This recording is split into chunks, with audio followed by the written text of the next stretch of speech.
तुमने engineering degree की, mechanical engineering की, सॉफ्टवेयर इंजीनियरिंग की, सिविल इंजीनियरिंग की, करते क्या हो?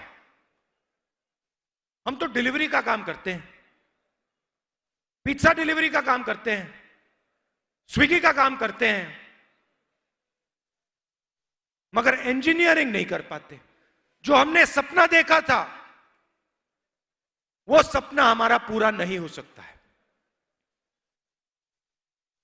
प्रधानमंत्री कहते थे कि हर साल मैं 2 करोड़ युवाओं को रोजगार दूंगा, हर भाषण में बोलते थे। आजकल नहीं बोलते। ना आपके चीफ मिनिस्टर, ना हिंदुस्तान के प्रधानमंत्री रोजगार की बात करते हैं। युवाओं को यह नहीं बताते कि हमने रोजगार का जो सिस्टम था उसकी रीढ़ की हड्डी तोड़ दी। भाई और बहनों, देश को रोजगार देता कौन है? देश को रोजगार छोटा व्यापारी, किसान, जो स्मॉल और मीडियम बिजनेस चलाते हैं, वो रोजगार देते हैं। नरेंद्र मोदी जी ने नोटबंदी करके, गलत जीएसटी लागू करके और कोविड के समय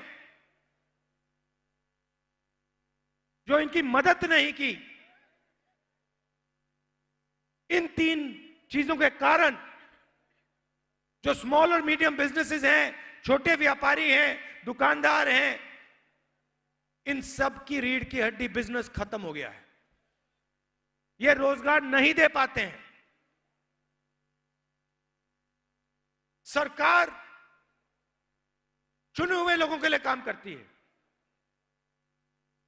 दिल्ली में नरेंद्र मोदी जी के 2-3 मित्र हैं, नाम आप जानते हो।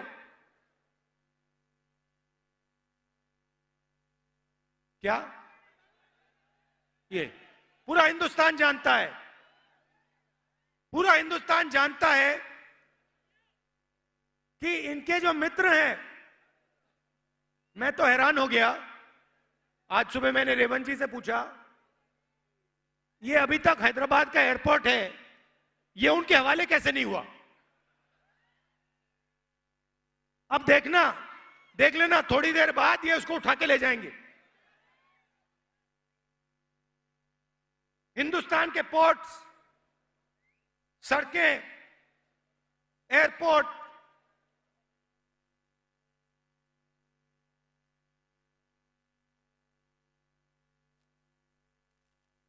टेलीकॉम्स,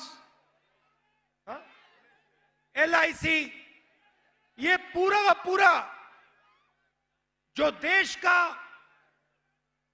की पूंजी है, ये सब की सब नरेंद्र मोदी अपने 2-3 मित्रों को पकड़ा रहे हैं। और इधर इनका एक तरफ धरनी पोर्टल है,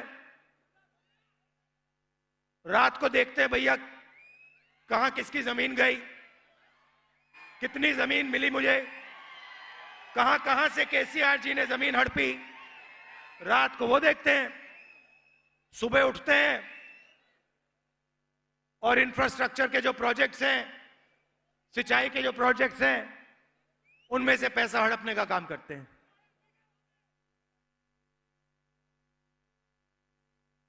और आप लोग एक तरफ बेरोजगारी, दूसरी तरफ महंगाई। अच्छा भैया, नरेंद्र मोदी जी कहते थे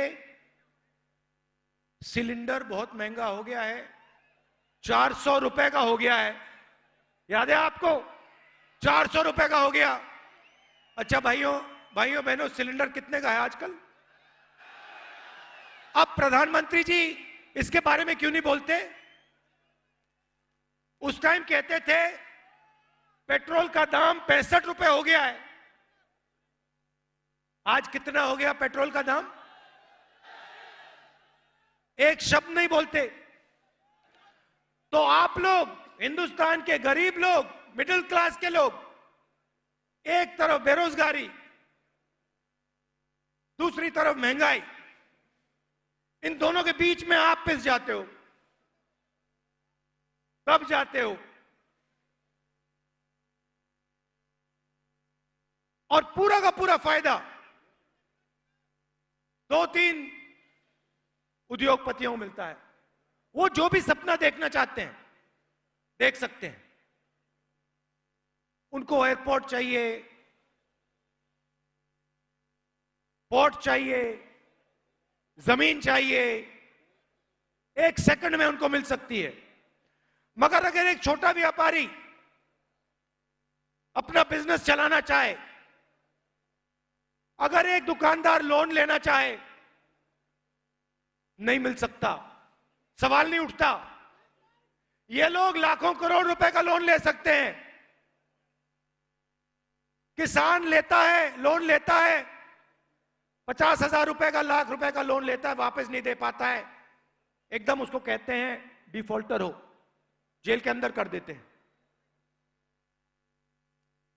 डंडे मारते हैं, लाठी मारते हैं, जेल के अंदर कर देते हैं। मगर अगर अरबपति लोन लेता है, वापस नहीं दे पाता, तो उसको डिफॉल्टर नहीं कहते, उसको कहते हैं ये तो नॉन परफॉर्मिंग एसेट है। तो 2 हिंदुस्तान बन रहे हैं,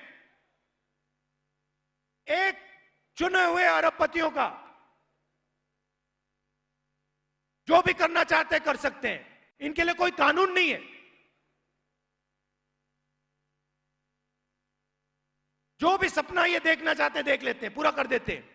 और दूसरा हिंदुस्तान गरीबों का, किसानों का, मजदूरों का, मिडिल क्लास का, छोटे व्यापारियों का, स्मॉल और मीडियम बिजनेस चलाने वालों का, उसमें आपको कोई सपना नहीं दिख सकता। और अगर आपने सपना देखा, पूरा होने का सवाल ही नहीं। यह है हिंदुस्तान। इसीलिए हमने भारत जोड़ो यात्रा शुरू की, महंगाई के खिलाफ, बेरोजगारी के खिलाफ, और ये जो हिंसा फैला रहे हैं, नफरत फैला रहे हैं, इसके खिलाफ। आप देखिए, आज सुबह हम हैदराबाद में आए, 7 घंटे चले, लाखों लोग आए। आपने अपना पूरा प्यार, पूरी शक्ति यात्रा को दे दी।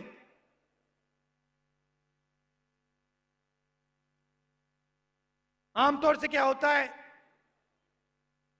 व्यक्ति सुबह उठता है, थकान नहीं होती, 6-7 घंटे बाद चलने के बाद थकान लगती है।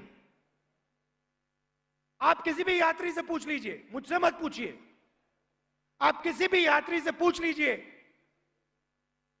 और वो आपको बताएगा शाम को जो हम कदम लेते हैं,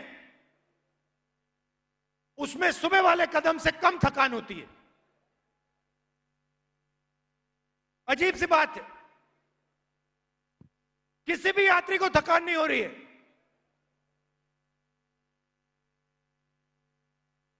1300-1400 किलोमीटर चलनी है, किसी को थकान नहीं हो रही। सुबह 6 बजे उठते हैं, 7-8 घंटे चलते हैं, अगले दिन उठते हैं, फिर चलते हैं।